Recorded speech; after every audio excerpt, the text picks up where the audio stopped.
His name is Armageddon, and he is among one of the most deadly foes the Teenage Mutant Ninja Turtles have ever known. I'm the Power Trip, and consider this Shark Week as we dive deep into our next issue. Standing at 8 feet tall and weighing 400 pounds, Armageddon is a mutant shark from the future. Now, if you haven't heard of him before, well, I can understand. Armageddon made his debut back in February of 1993 in a little comic called The Mighty Mutimals. This was an offshoot story of the Teenage Mutant Ninja Turtle adventures back in the 90s. Now, to give you a brief summary, the Mutimals were kind of like the Ninja Turtles version of the Justice League. Only instead of the main 7 characters of the DC Universe, this took several of the offshoot characters from the Ninja Turtles, more popular ones, and banded them together in a team. For example, the team consisted of Leatherhead, Mondo Gecko, Wingnut and Screwloose, Ray Fillet, and a couple other lesser knowns that were more strictly to the comic. Now, while the Mutimals were more the team of the lesser known characters, they did do a good job as a team, saving the world from an alien invasion, taking on such bad guys from the Ninja Turtles themselves, such as Slash, and, well, taking on this future shark that I'm telling you about now, Armageddon. Now, not much is known about Armageddon, other than he is from the future. He's super strong, and has, like any shark, several razor-sharp teeth. As part of, well, it's unknown if it's as part of his mutation or something he added to himself in the future, but he does have twin missile launchers in his shoulders. When we first get to see Armageddon, he's raiding an undersea dump site looking for nuclear waste to take back to the future. At this point, it's not known why, but he basically sneak attacks Ray Fillet. Now, something to make note of here is, during this time period, the main writer in charge of the Ninja Turtle books at the time wanted to kind of go a little darker than what the TV series and some of the other comics have been doing at that point, while the main creators wanted to keep him kind of lighthearted. So you don't really get to see Armageddon really get dark until later issues. So at this point, as you can see some of the clips I've got on here, he's a little goofier at this point, but he's no less deadly. It takes a combined mind of Ray Fillet and a friend of his named, aptly, Murdude, to take him down. But even then, it's a very, very close victory here, as Armageddon still managed to get away and even kidnap Murdude with him into the future. When next we see him, it's in what's called the Future Shark Trilogy, a 3-part story in the actual Ninja Turtle Adventures book. At this point, we see Armageddon make it back to the future, and he has 2 accomplices with him. A mutant cat named Verminator X, whose history I'm not going to go wildly into right now, namely to say he was a hero at one point helping future Donatello. This is a very big time travel tale at this point, and he has also brought the Shredder back from the past to the future to help him out with his endeavors. At this point, we find out that Armageddon was stealing the nuclear waste as well as a few other items. You can see the brain of Hitler there, to repower the time slip generator. Don't ask me how the brain of Hitler was supposed to do that.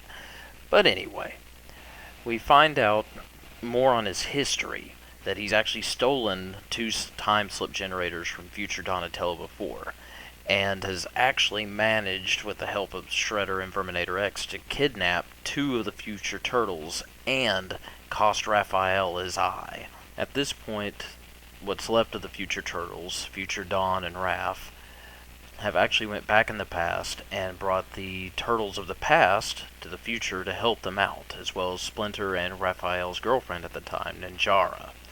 Future Dawn reveals that he actually had a 3rd time slip generator that he's built, this one running completely on electricity, to help bring the old turtles to the future to help them out. once the group is ready, they end up using the third generator to get the jump on Shredder, Verminator X, and Armageddon. It's during this lapse in time, whenever Dawn's getting everybody ready, that we find out Armageddon's intentions. Unlike his quote-unquote friends, he doesn't really have a ploy for revenge, per se, or immortality like Shredder and Verminator X. All Armageddon wants is the ability to manipulate time and be able to structure it however he wants to, go when he wants to, and do, well, whatever he wants with the time stream. All of time and space is basically this shark's ocean. Now, as goopy as Armageddon may have seemed to be in the Mutimals, a lot of that goopiness goes away here. He even proves how intelligent he is by bringing out a mech suit against, well, the entire group of the past and future Ninja Turtles. Of course, now by banding together, the Turtles and Splinter and Ninjara are able to take the mech suit down. Right when they go to take the suit down is when Armageddon pulls his last trick. He jumps from the suit, kidnaps past Leo, and takes him through the time slip. As the other Turtles are trying to follow, he shoots one of his missiles through and blows up the time slip generator, trapping past Raph, future Raph, and future Dawn with them.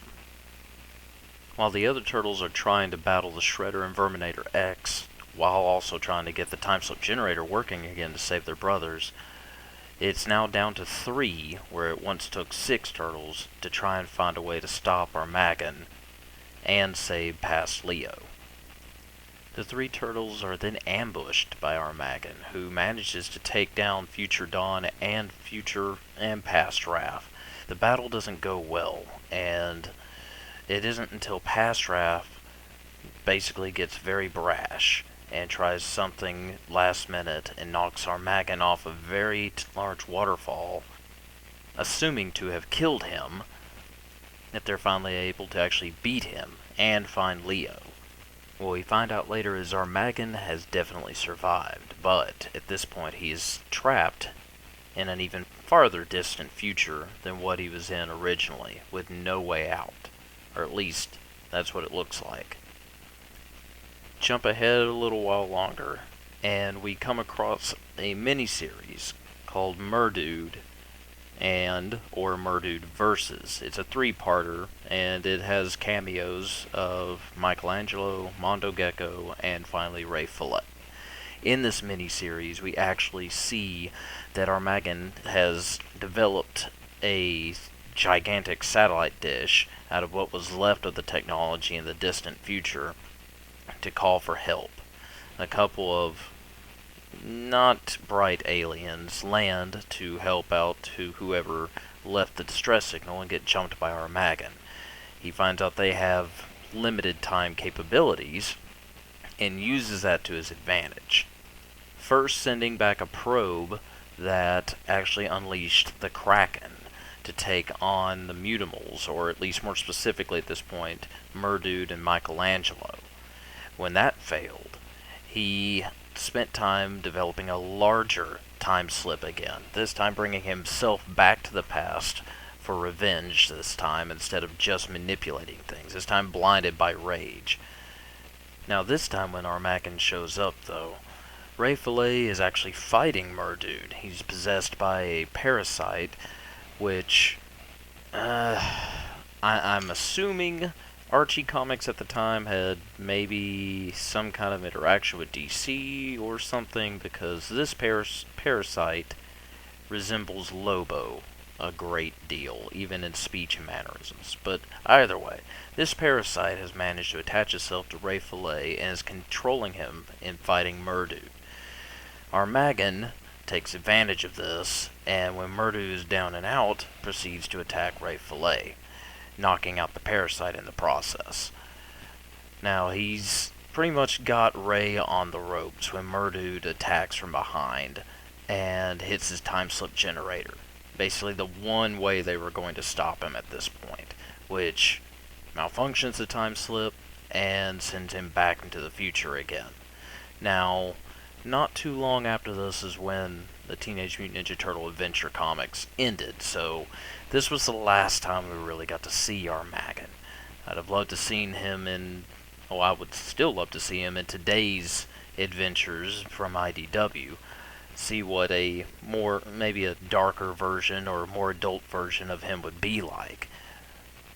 That's not to say the version we got wasn't, well, extremely badass for the time period as it was. Armageddon managed to challenge the Ninja Turtles to the point of needing both the past and future selves to take him down. When it was just the four of them originally, he took out Raphael's eye as well as all four of them with one missile shot.